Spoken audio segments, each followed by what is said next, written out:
No próximo capítulo da novela Três Graças, tudo toma um rumo inesperado quando a notícia de que Joely passou mal chega a Gerluce de maneira abrupta.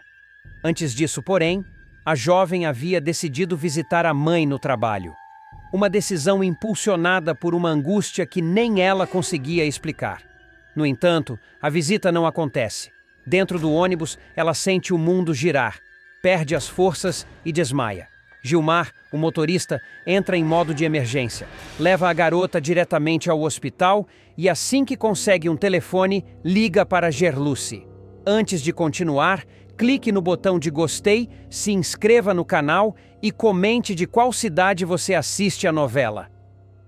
Antes mesmo de receber essa ligação, Gerluce já lidava com outra dor de cabeça. Arminda, com a maior naturalidade do mundo, havia inventado que Cláudia viajou para ver a família em Minas, justificando a ausência da cuidadora. Era só mais um pedaço da cortina de fumaça que a patroa jogava no ar para esconder suas tramas. Gerluce desconfiou, mas não teve tempo de insistir. A ligação de Gilmar corta tudo. A filha está no hospital. O nome do motorista soa familiar, e a voz só confirma. É o mesmo homem que certa vez tentou alertá-la sobre os perigos envolvendo a fundação e a chacrinha. Desesperada, Gerluce tenta sair, mas Arminda nega qualquer adiantamento. Quem intervém é Raul, que percebe a urgência e entrega discretamente o dinheiro. O gesto, porém, vira um peso quando Josefa comenta que sente pena de Joely por ter engravidado de um pai irresponsável. Raul fica tenso. O segredo dele pulsa feito dinamite prestes a explodir. Enquanto isso, outras peças do tabuleiro se movem. Zenilda abre o coração para Ferete, confessando sua preocupação com Leonardo, cada dia mais abatido. Na chacrinha, Júnior, Misael e Joaquim comentam que Gerluce anda ausente dos planos de ajudar os doentes, e isso preocupa o trio. Tomado por culpa e indignação, Misael vai à praça e denuncia publicamente a falsificação dos remédios da fundação. Viviane, Júnior e Joaquim tentam contê-lo, mas Bagdá, ouvindo de longe, já fareja que tem bomba grande por vir. No hospital, Gerluce finalmente encontra a filha. A médica explica. Foi apenas uma queda de pressão. Mãe e filha saem juntas, aliviadas. Mas alguém as observa. À distância, Gilmar fixa o olhar no carro de Paulinho, analisando cada detalhe com uma preocupação que parece ir além do que ele diz. Como se carregasse um aviso silencioso. Ou algo mais perigoso. Gerluce vai dar na cara de Arminda. E essa cena promete estremecer os próximos capítulos, como poucas vezes já se viu em Três Graças. Tudo começa com mais um atraso da cuidadora, que chega à mansão exausta depois de passar a madrugada inteira acompanhando Dona Josefa, a temida Dona Cobra, que ultimamente tem se mostrado mais frágil do que o mundo imagina. Gerluce entra pela porta da cozinha, tentando não fazer barulho, suada, com a bolsa torta no ombro e as mãos tremendo do cansaço. Só que Arminda já está ali, encostada na bancada, braços cruzados, olhos faiscando como labaredas prestes a devorar qualquer um que se aproxime. A vilã não perde tempo, nem respira, nem pergunta. Ela dispara. Diz que Gerluce é irresponsável, incompetente, folgada e que não nasceu para esse tipo de trabalho. E cada frase é uma ferroada, um ataque direto, uma tentativa clara de destruir o pouco de tranquilidade que a cuidadora conseguiu preservar. Gerluce tenta explicar o motivo do atraso, mas Arminda corta, atropela, pisa em cima das palavras. Diz que não quer saber, não quer ouvir, não quer desculpas. Se atrasa porque quer. Se faz drama é porque gosta. Se cuida da minha mãe é porque tá querendo virar dona da casa. As provocações se acumulam até deixarem o ar tão pesado que nem a luz parece atravessá-lo. É então que a inesperada voz de Dona Josefa surge, rouca, mas firme. Pare agora, Arminda. Só pare. Ela entra na cozinha, apoiada na bengala, trêmula, mas decidida. Os olhos de Arminda arregalam.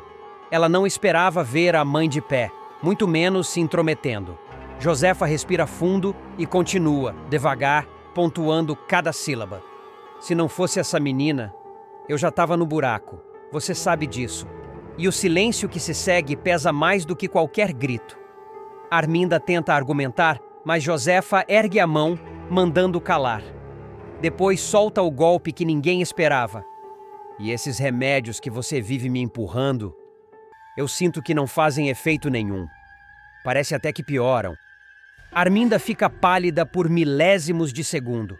Um detalhe quase imperceptível, mas nítido o suficiente para quem está acostumada a conviver com monstros. Gerluce percebe. Josefa percebe. O ambiente muda. A verdade começa a cheirar mal, como coisa podre escondida embaixo do tapete caro. É nesse instante que Gerluce finalmente levanta o rosto, respira fundo e resolve se posicionar. Ela tenta manter a voz estável, mas a indignação faz a garganta tremer. Dona Josefa tem razão. Esses remédios não parecem corretos. Mas Arminda não deixa terminar. Ela dá 2 passos para frente e rosna. Cale-se! Você, uma simples cuidadora, quer insinuar que eu estou envenenando a minha própria mãe? Quem você pensa que é? A cada palavra, Arminda avança como se estivesse prestes a empurrar Gerluce contra a parede. E Gerluce recua, não por medo, mas para não entrar no jogo cruel da patroa. Josefa grita para que a discussão pare, mas Arminda está possuída pelo ódio. Um ódio que vem acumulando há meses, talvez anos. As duas já estão perto da escada, a poucos passos do corrimão. A tensão sobe, o tom de Arminda sobe. Ela começa a desferir insultos de todos os tipos. Os piores, os mais degradantes, aqueles que machucam como faca. Inútil, parasita, aproveitadora, lixo, cadela dos outros. Inservível que devia pagar para trabalhar. E é aí que o estalo acontece dentro de Gerluce. Algo nela quebra. Não o medo, mas a paciência, o limite, a dignidade. Gerluce arregala os olhos, respira como se tivesse levado um soco no estômago. E então toma a decisão que mudará o rumo da novela. Ela avança um passo. Levanta a mão. E antes que qualquer outra palavra venenosa saia da boca da patroa, P.H. O tapa estoura pela mansão inteira como um trovão. Um tapa forte, certeiro, carregado de meses de humilhação acumulada. O rosto de Arminda vira de lado no impacto. E por um segundo inteiro, ela fica imóvel, sem reação, sem respirar, sem entender como ousaram tocá-la. Então, o inevitável acontece. Ainda tonta, desequilibrada, Arminda tropeça com o salto na borda do degrau e despenca escada abaixo numa queda desastrosa, barulhenta, dolorosa. Josefa solta um grito tão agudo que ecoa pela casa. Gerluce corre instintivamente para tentar segurar, mas para no meio do caminho. O choque é maior que o reflexo. Arminda rola até o último degrau e cai imóvel, gemendo de dor, o corpo contorcido, a perna num ângulo estranho. Josefa se arrasta até a filha desesperada, chorando, implorando por socorro. Gerluce fica paralisada por alguns instantes. O coração disparado, o ar faltando. Quando a ambulância chega, Arminda mal consegue falar. É levada às pressas, ainda ofegante, ainda tentando entender como chegou ali. Como a cuidadora que ela tratava como lixo ousou levantar a mão contra ela. Mais tarde, no hospital, o diagnóstico vem como um terremoto. Arminda não vai andar tão cedo. O tombo danificou seriamente sua coluna. Ela ficará de cadeira de rodas por tempo indeterminado. E o mais intrigante, a única pessoa qualificada para ser sua cuidadora no momento é justamente Gerluce. Mas Gerluce não quer nem ouvir falar disso. Ela se recusa. Ela vira as costas. Ela diz que não será empregada de alguém que tentou destruir sua autoestima, sua sanidade e até sua dignidade. Josefa implora. A família pressiona. O médico aconselha. Mas Gerluce permanece firme, decidida, quase fria, como se estivesse devolvendo cada humilhação que recebeu. E nos corredores do hospital, rumores começam a circular. Foi acidente? Ou foi empurrão? Ouvi dizer que ela levou um tapa antes de cair. E se a polícia descobrir? A tensão só aumenta. E Arminda, mesmo fragilizada, começa a planejar algo ainda mais sombrio, algo que fará esse tapa parecer brincadeira de criança. Cláudia surgirá no centro de uma das viradas mais fortes da novela, reacendendo segredos enterrados e bagunçando de vez o tabuleiro da trama. Mesmo dada como morta pela maior parte dos personagens, ela estará viva. E não apenas viva, mas estrategicamente posicionada para um retorno impactante que promete mexer com Arminda, Ferretti e todo o entorno da mansão dos Ferretti. O público será surpreendido ao descobrir que a cuidadora frágil, aparentemente dócil, sempre escondeu muito mais do que deixava transparecer. Assim que o capítulo avançar, ficará claro que Cláudia é, na verdade, peça-chave de um plano muito maior. Ela é uma espiã infiltrada por Rogério, que também está vivo e operando nas sombras, esperando o momento perfeito para desferir o golpe final. Nesse dia, a novela abrirá espaço para uma sequência silenciosa, carregada de tensão quase cinematográfica. Cláudia surgirá sentada em uma cadeira de rodas, postura rígida, olhar distante, enquanto observa o mar em absoluto silêncio. A escolha do cenário não é gratuita. O mar, calmo na superfície, mas agitado por baixo, funciona como metáfora exata do estado emocional da personagem e do que está por vir. Ao lado dela, um enfermeiro permanece atento, sempre a um passo de distância, como se estivesse não apenas cuidando, mas também vigiando, reforçando que Cláudia ainda vive sob condições controladas. Nesse momento, a novela fará questão de destacar detalhes mínimos. O vento batendo no lenço que cobre parcialmente seus cabelos, a maneira como seus dedos tremem ao tocar a cadeira e principalmente o modo como ela observa as pessoas que passam ao redor, como se temesse ser reconhecida, mas ao mesmo tempo precisasse garantir que ninguém a esquecesse completamente. É nesse clima tenso que Gerluce e Paulino aparecerão. O casal estará viajando em uma espécie de lua de mel improvisada, celebrando um momento de paz raro depois de tantos conflitos na chacrinha. Eles caminharão de mãos dadas pelo calçadão, rindo, até que Gerluce, por puro acaso, vira o rosto e cruza o olhar com Cláudia.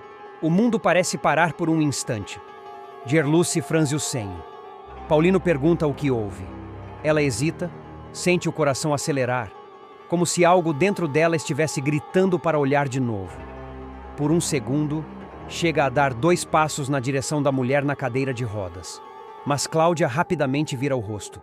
O enfermeiro se coloca ao lado, criando uma barreira humana. A tensão cresce. Gerluce respira fundo, aperta a mão de Paulino e acaba convencendo a si mesma de que deve ter se enganado.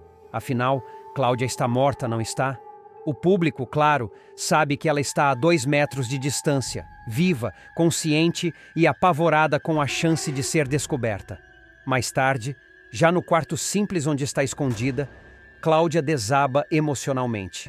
Suas mãos tremem enquanto tenta discar no celular, mas ela finalmente consegue ligar para o homem que controla seus passos. A voz dele surge grave, decidida, sem espaço para hesitação. Rogério, o morto-vivo que todos pensavam ter desaparecido. Ele não demonstra surpresa ao saber que Gerluce quase a reconheceu. Pelo contrário, reage como se já esperasse aquilo. E então vem a ordem que muda completamente o rumo da personagem. Você precisa desaparecer dessa praia agora. Faça o que eu disse. Pegue suas coisas, deixe essa pousada e vá direto para o hotel. Nada de conversas, nada de encontros, nada de chamar atenção.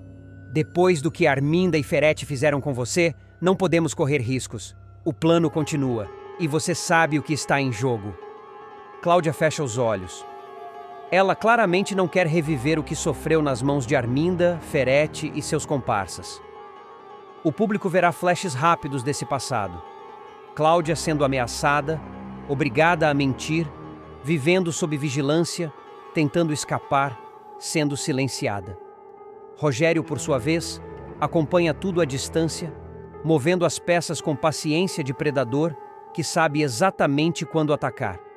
Ele reforça que ela deve obedecer e que cada passo foi calculado com precisão para garantir que os Ferretti caiam antes que possam reagir.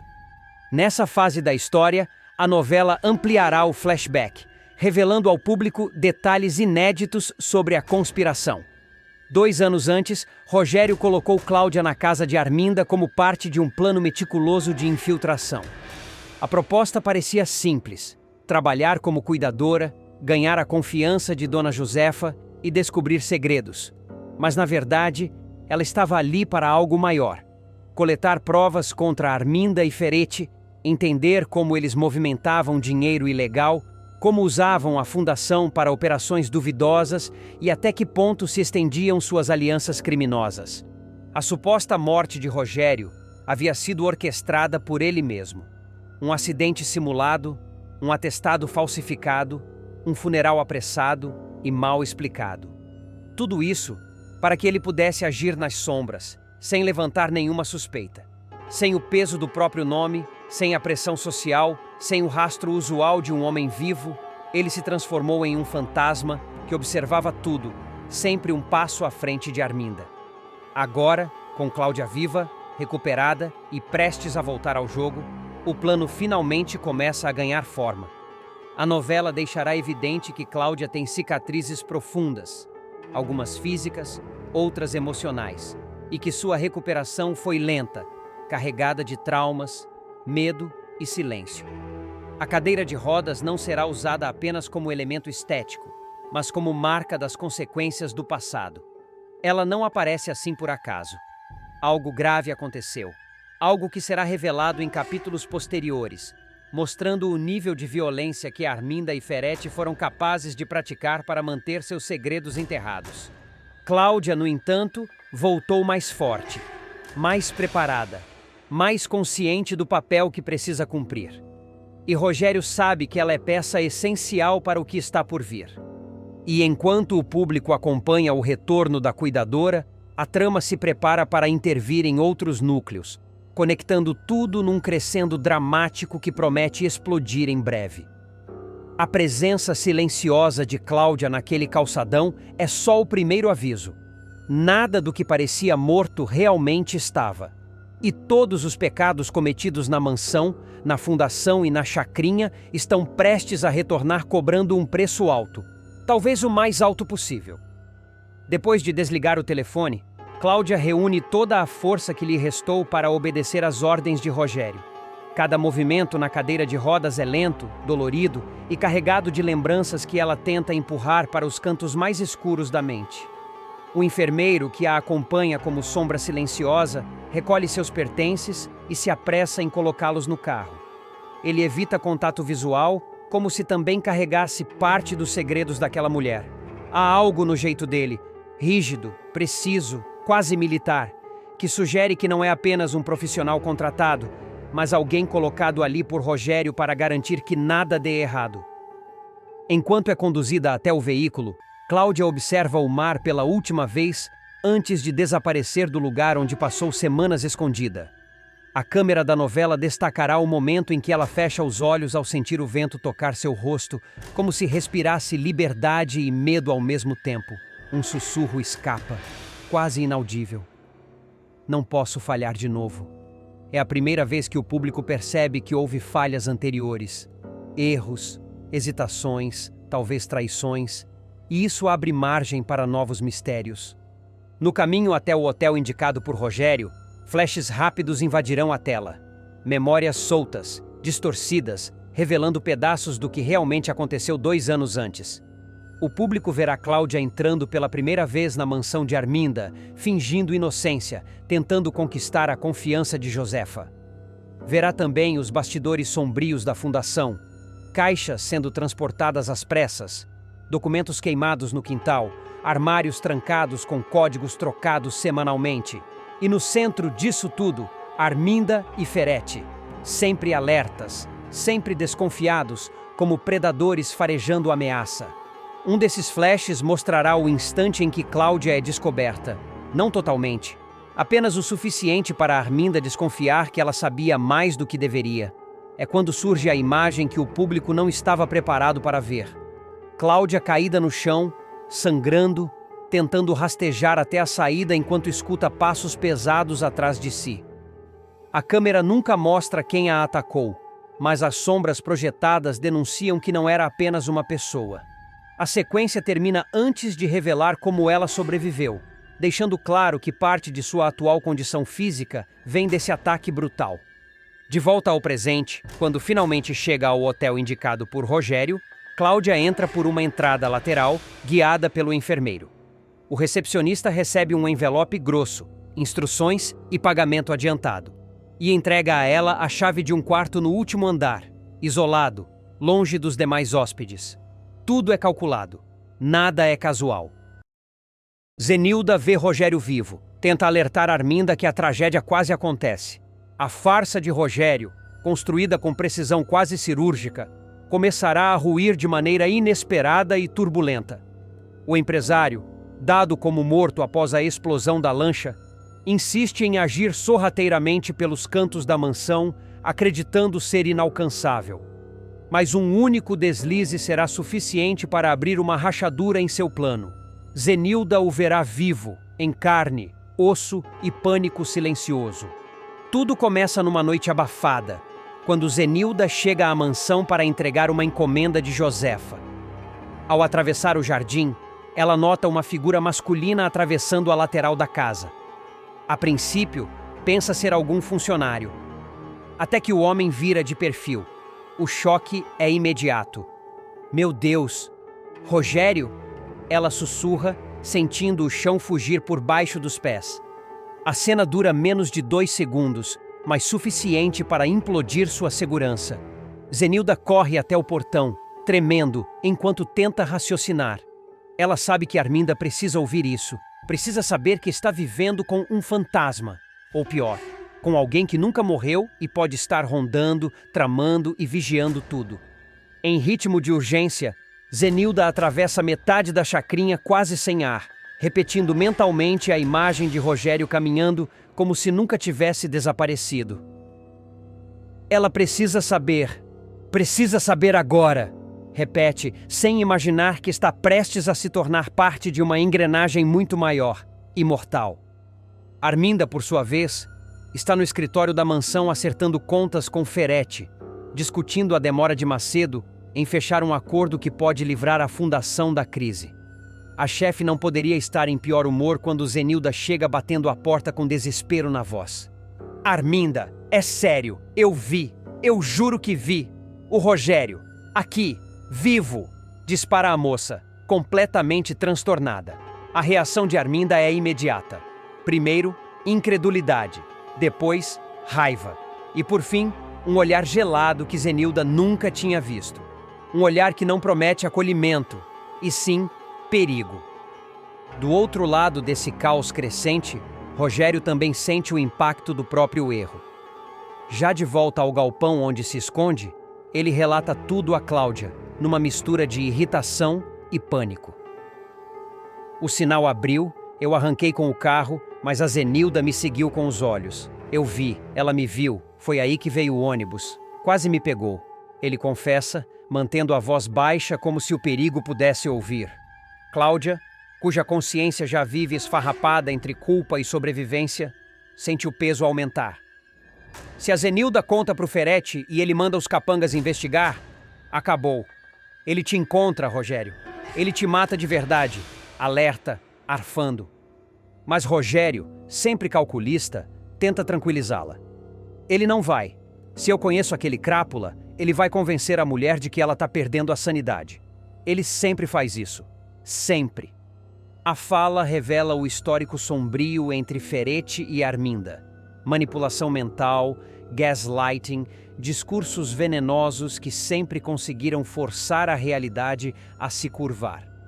Cláudia lembra o pior detalhe. E a Josefa também te viu. Lá dentro da mansão. Ela ficou branca igual vela. Você tem noção de que agora são 2 testemunhas? Rogério fecha os olhos, respira fundo e admite. Precisamos ter mais cuidado. Do contrário, vou ter que mudar meus planos. A frase, pronunciada com densidade perturbadora, soa mais como uma ameaça do que uma reflexão. Enquanto isso, na mansão, Arminda começa a pressionar Zenilda de maneira cada vez mais agressiva. Repete, o que exatamente você acha que viu? Questiona, se aproximando com calma fingida. Zenilda descreve cada detalhe. A respiração falha, as mãos suam, mas ela insiste. Era ele, não tenho dúvida. E pela primeira vez, Arminda deixa escapar um tremor que não consegue esconder. Ela vira de costas, respira fundo e tenta retomar o controle. Você não viu nada, Zenilda. Rogério está morto. Você está cansada. É isso. Está sobrecarregada. Mas Zenilda, movida pelo choque e pela verdade crua, se recusa a aceitar a manipulação. Eu sei o que eu vi, ele estava ali. A insistência é a sentença. Num impulso rápido, Arminda fecha a porta do escritório, tranca e se aproxima com um olhar de fera enjaulada. Então você não vai sair daqui espalhando isso pela comunidade, diz com a voz tensa e baixa.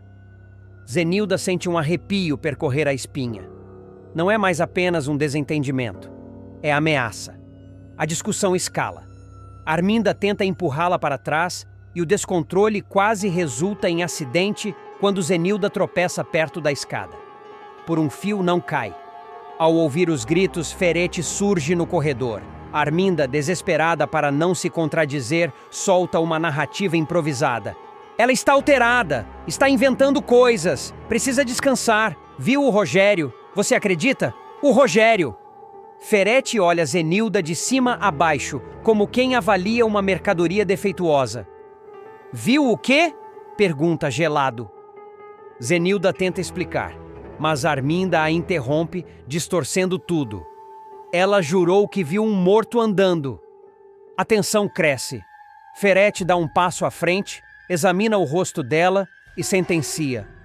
Se continuar com essa história, vou achar que está precisando de avaliação profissional. Zenilda entende a mensagem. E é aí que começa a correr risco real. A revelação de que alguém filmou a explosão da lancha aumenta o peso sobre Rogério. Ele, que sempre acreditou controlar cada peça do jogo, começa a notar que há um jogador invisível agindo nas sombras. Cláudia percebe a mudança no olhar dele e pressente que algo maior está prestes a estourar. Se tem alguém com esse vídeo, essa pessoa tem você nas mãos. Alerta, enquanto o empresário caminha de um lado para o outro, inquieto como um animal acuado. Longe dali, Zenilda tenta se recompor após o ataque velado de Arminda. Ela sai da mansão com o coração aos pulos, sabendo que o perigo agora está em todos os lados. Atravessando o jardim, sente algo se aproximando pelas costas.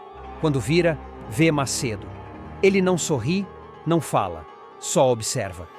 Zenilda acelera o passo e finge não perceber, mas sabe que, se Arminda contar sua versão, ela pode virar um alvo fácil. Arminda, por sua vez, se recolhe no escritório com Ferete, a respiração ainda acelerada, as mãos trêmulas. Se ela espalhar essa história, perde tudo. Eu perco tudo, sussurra, tentando manter a pose de frieza habitual. Ferete, no entanto, não demonstra o menor traço de compaixão. Então trate de controlar a situação. Você deixou uma testemunha sair pela porta. Comenta, seco como sempre. A tensão entre os dois cresce quando um funcionário entra discretamente e entrega um envelope a Ferete. Dentro dele, uma foto borrada, capturada por uma câmera de segurança de rua. Rogério dentro de um carro, vivo, dirigindo. Ferete fecha o envelope devagar, como quem lambe o sabor do poder retornando ao seu alcance. Se é isso que parece, alguém está jogando contra você, Arminda. Provoca, observando o susto surgir no rosto da parceira. Enquanto isso, Josefa, ainda abalada pelo que viu dentro da mansão, decide ir até a igreja falar com o pastor Albérico. Não menciona nomes, mas diz que uma sombra do passado está voltando a rodear a comunidade. Albérico percebe o nervosismo, mas não insiste. Apenas recomenda que ela fique atenta aos lobos que se vestem de gente. Josefa sai mais angustiada do que entrou. Zenilda, com medo de voltar para casa, vai até a pequena mercearia de Joaquim pedir abrigo por alguns minutos. Lá, Ela tenta se convencer de que talvez tenha exagerado. Será que eu vi mesmo? Ou será que... Mas a imagem de Rogério atravessando o jardim volta em flashes nítidos demais para ser delírio. Do outro lado da cidade, Macedo recebe uma ligação estranha. Uma voz masculina, desconhecida, metálica, avisa: se Ferete descobrir tudo, você cai junto, e não pense que Rogério vai te proteger. O capanga, pela primeira vez, sente o chão balançar. Ele tenta devolver a ameaça, mas a ligação cai. A paranoia se instala. Já no esconderijo, Rogério decide alterar todos os planos. Ele começa a recolher documentos, dinheiro escondido e até troca de celular. Se tem alguém me filmando, alguém me seguindo, então o jogo já começou e não é mais só entre nós três, diz para Cláudia, que percebe o desespero se infiltrar pela primeira vez nas palavras dele. Durante a madrugada, Arminda acorda sobressaltada ao ouvir passos próximos da janela. Levanta, pega o abajur com força e se aproxima lentamente. Quando afasta a cortina, não vê ninguém, mas encontra um envelope no peitoril. Nele, apenas uma frase escrita à mão: mortos não andam, Arminda, mas fantasmas voltam.